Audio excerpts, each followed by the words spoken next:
Hello student, welcome है आपका my exam solution classes में। आज हम पढ़ेंगे बीपीएससी 110 का चैप्टर 2 राज्य की संप्रभुता एवं अधिकार क्षेत्र, जिसमें हम जानेंगे संप्रभुता क्या है, अधिकार क्षेत्र, वैश्वीकरण के प्रभाव, वैश्वीकरण और आर्थिक संप्रभुता, वैश्वीकरण और राजनीतिक संप्रभुता, वैश्वीकरण और सांस्कृतिक संप्रभुता, और हमारा लास्ट टॉपिक होगा वैश्वीकृत दुनिया में अधिकार क्षेत्र। आज हम इन टॉपिक को कवर करेंगे। तो आइए स्टार्ट करते हैं। सबसे पहली बात, राज्य की संप्रभुता एवं अधिकार क्षेत्र है हमारा टॉपिक। तो पहले हम जान लेते हैं कि राज्य जो राष्ट्र क्या है आखिरकार। एक राष्ट्र राज्य को आमतौर पर एक देश, राष्ट्र या राज्य भी कहा जाता है, लेकिन यह संप्रभु राज्य का एक विशिष्ट रूप है जिसे एक राष्ट्र द्वारा निर्देशित किया जाता है, जिसमें से अधिकांश नागरिक या विषय उन कारकों से भी एकजुट होते हैं जो एक राष्ट्र को परिभाषित करते हैं, जैसे भाषा, समाज, सामान्य वंश, संस्कृति और इतिहास। राष्ट्र राज्य का अर्थ है राज्य और राष्ट्र का मेल। अब हम जानते हैं संप्रभुता क्या है। संप्रभुता वह सर्वोच्च शक्ति है जिसके माध्यम से राष्ट्र या राज्य आंतरिक रूप से अपने आदेशों का पालन सभी मनुष्य और समुदायों से करवाता है, साथ ही बाहरी रूप से वह किसी अन्य संप्रभु से निर्देशित नहीं होता। अर्थात संप्रभुता का अर्थ है सर्वोच्च शक्ति से है। संप्रभुता राज्य को मिली हुई वह सर्वोच्च सत्ता है जिसके माध्यम से वह अपने अंतर्गत निवास करने वाले समस्त नागरिकों तथा व्यक्तियों के समुदायों पर सर्वोच्च अधिकार रखती है और अपने आदेशों का पालन करवाती है, और ऐसा ना करने पर दंड की शक्ति भी रखती है। यथार्थ संप्रभुता का अर्थ है कि कोई भी देश अपनी सीमाओं के भीतर या बाहर दोनों प्रकार के निर्णय ले सकता है और कोई भी इसको प्रभावित नहीं करेगा। जहां हम आंतरिक सत्ता की बात करते हैं वह उस सर्वोच्च शक्ति की बात करते हैं जो प्रणाली के अंतर्गत होती है, यानी कि एक क्षेत्र एक देश अपने लिए कानून बनाएगा और उस देश नागरिकों को उस कानून को फॉलो भी करवाएगा, और उस कानून को कोई नागरिक फॉलो नहीं करता है तो उस समय उस व्यक्ति को सजा का प्रावधान भी देगा। जबकि बाहरी संप्रभुता का मतलब ये है कि कोई देश अन्य किसी देश के साथ संबंध बनाने के लिए स्वतंत्र है और स्वायत्त है। संप्रभुता का जो सिद्धांत है वह अंतर्राष्ट्रीय प्रणाली को बताता है, और इस प्रणाली के जो उत्पत्ति विद्वान हैं जो वो कहते हैं कि संप्रभुता का जो शुरुआत हुई वह वेस्टफेलिया की संधि से माना जाता है। अब हम जान लेते हैं कि वेस्टफेलिया संधि क्या था। वेस्टफेलिया संधि 1648 में हुआ था। यह एक धर्म युद्धों को समाप्त करने के लिए संधि हुई थी, जिसमें कहा गया कि अब कोई भी राष्ट्र ना किसी दूसरे राष्ट्र पर आक्रमण नहीं करेगा और कोई भी देश किसी के घरेलू और आंतरिक मामलों में निर्णायक फैसले नहीं लेगा। कोई भी देश किसी के घरेलू मामले में हस्तक्षेप नहीं करेगा। सभी राष्ट्र राज्य अंतर्राष्ट्रीय कानून नीति को अपनाएगा। यही वेस्टफेलिया संधि हुआ था, में ये सब बात कही गई थी। हम देखते हैं अधिकार क्षेत्र। किसी भी देश के अधिकार हैं वह संप्रभुता से होता है। यही एक देश की विशेषता है, क्योंकि व्यक्तियों के संपत्ति और घटनाओं पर हर चीज़ पर राज्य का अधिकार है। किसी भी देश की सरकार का नागरिकों पर उसकी संपत्ति पर घटनाओं पर अधिकार है। इसके लिए वो कानून बनाएगी, कानून के नियमों को लागू करेगी और स्थगित करने की शक्तियाँ शामिल हैं। एक राज्य अपने क्षेत्र के भीतर बाध्यकारी कानून बनाने का हकदार है। कई क्षेत्रों में इसकी विधायी विशेषता है। यह वर्चस्व संवैधानिक रूप से मान्यता प्राप्त अंगों को सौंपा गया है। एक राज्य अपने क्षेत्र से बाहर रहने वाले करदाता पर कर लगा सकता है यदि राज्य और करदाता के बीच एक वास्तविक संबंध है, चाहे वह राष्ट्रीय या अधिवास हो। मतलब कहने का मतलब है ना कि कोई भी राष्ट्र ना जो अपने राष्ट्र में मतलब जो नागरिक है और वो नागरिक किसी दूसरे राष्ट्र में अर्थात कोई दूसरे देश में रह रहा है तो वह टैक्स के रूप में भी संबंध रखता है। टैक्स करदाता का मतलब है यहाँ पे कि टैक्स जो पे करते हैं। अब हम देखते हैं कि वैश्वीकरण क्या है। वैश्वीकरण दुनिया भर के लोगों, कंपनियों और सरकारों के बीच परस्पर क्रिया और एकीकरण की प्रक्रिया है। विश्व स्तर पर क्षेत्रीय वस्तुओं या घटनाओं के रूपांतरण की प्रक्रिया को वैश्वीकरण के नाम से जाना जाता है, जिसे ग्लोबलाइजेशन कहते हैं। वैश्वीकरण एक ऐसी प्रक्रिया है जिसमें राजनीतिक, सामाजिक, आर्थिक एवं तकनीकी ताकतों का संयोजन होता है, जिसे वैश्वीकरण कहा जाता है। अब हम देखते हैं वैश्वीकरण के प्रभाव। वैश्वीकरण ने संप्रभुता को 3 तरह से प्रभावित किया है। सबसे पहले अंतर्राष्ट्रीय व्यापार और पूंजी बाजारों के उदय ने घरेलू अर्थव्यवस्थाओं को नियंत्रण करने के लिए राष्ट्र राज्यों की क्षमता में हस्तक्षेप किया है। दूसरा, राष्ट्र राज्यों ने अंतर्राष्ट्रीय संगठनों को सौंपा है। तीसरा, इन संगठनों द्वारा बनाए गए नए अंतर्राष्ट्रीय कानून ने अपने घरेलू नीतियों के संप्रभु राज्यों द्वारा स्वतंत्र आचरण को सीमित कर रखा है।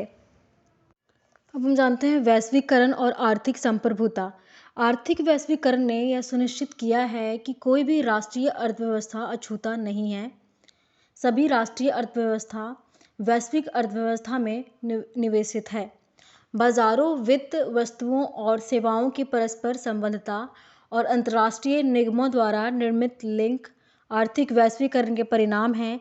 हालांकि अंतर्राष्ट्रीय व्यापार सदियों से चल रहा है, लेकिन हाल के दिनों में व्यापार, वैश्विक निवेश का विस्तार और गति कई गुना बढ़ गई है।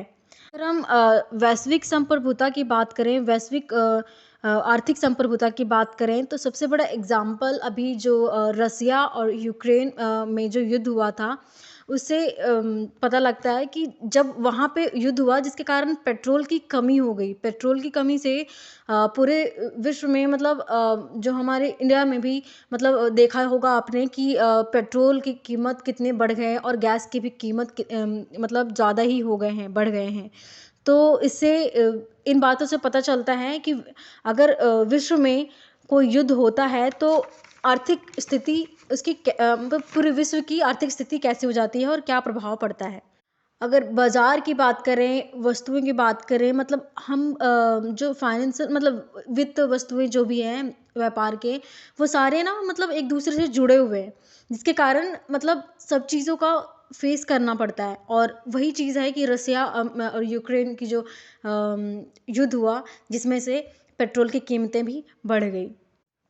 और इस युग में अंतर्राष्ट्रीय संस्थानों ने वर्चस्व ने विकासशील देशों को विशेष रूप से अपनी संप्रभुता को खत्म करने के लिए प्रेरित किया है। आज के समय में अंतर्राष्ट्रीय संस्थान किसी भी स्थानीय दुर्बलताओं को बदलने में महत्वपूर्ण भूमिका निभाते हैं, जो किसी भी प्रकार के वैश्विक बाजार या व्यापार परिदृश्य को प्रभावित कर सकते हैं। विश्व व्यापार संगठन, अंतर्राष्ट्रीय मुद्रा कोष, विश्व बैंक और संयुक्त राष्ट्र जैसे संस्थानों को वैश्विक आर्थिक और राजनीतिक क्षेत्र में सर्वोच्च अधिकारी माना जाता है। अब हम देखते हैं वैश्वीकरण एवं राजनीतिक संप्रभुता।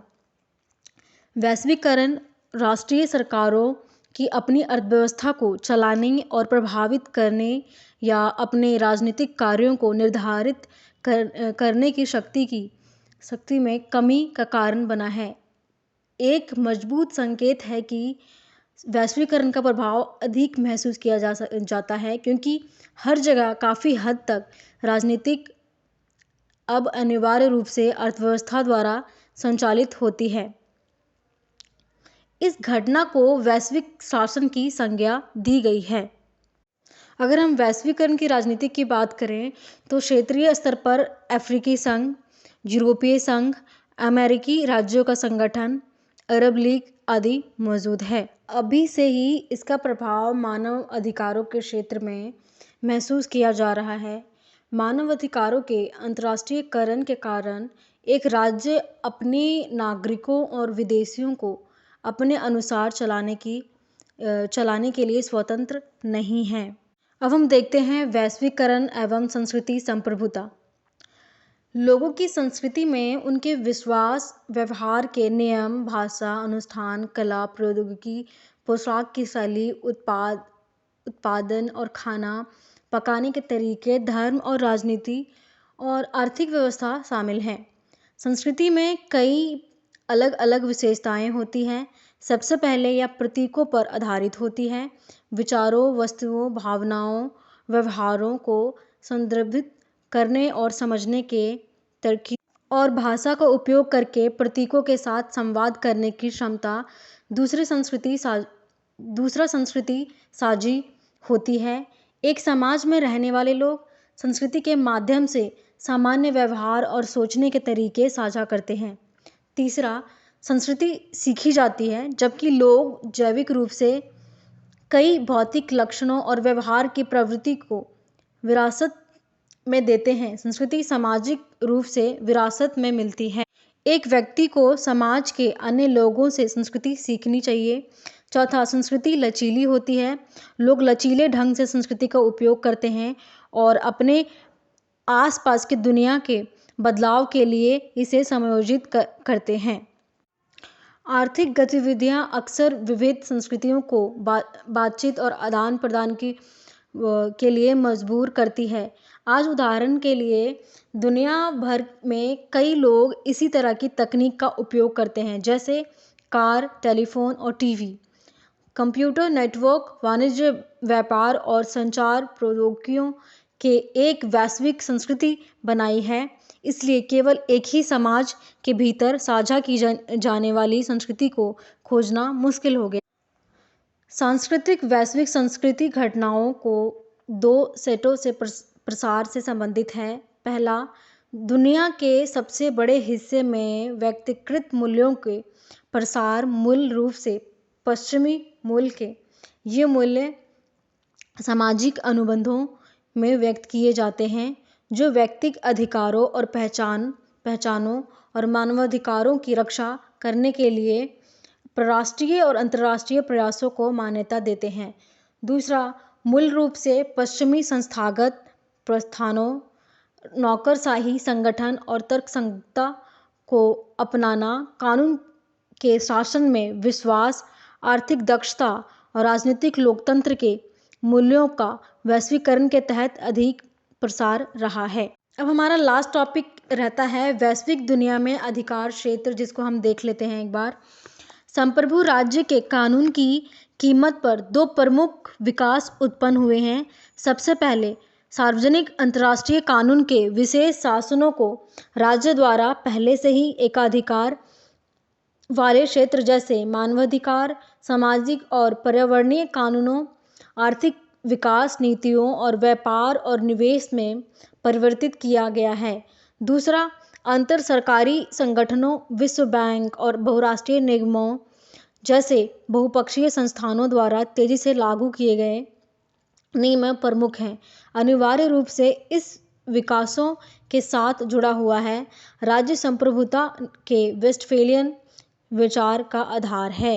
कहने का मतलब है कि कोई भी देश अपने अधिकार क्षेत्र के आधार पर वह अपने लिए कानून बना सकता है, जो हमने पहले भी पढ़ा है संप्रभुता के अधिकार क्षेत्र में, कि उसका संप्रभुता का अधिकार क्षेत्र है कि वह कोई भी कानून बना सकता है और वो नागरिकों को पालन करवा सकता है। तो स्टूडेंट, आज हमने जाना कि वैश्विक दुनिया में अधिकार क्षेत्र क्या है।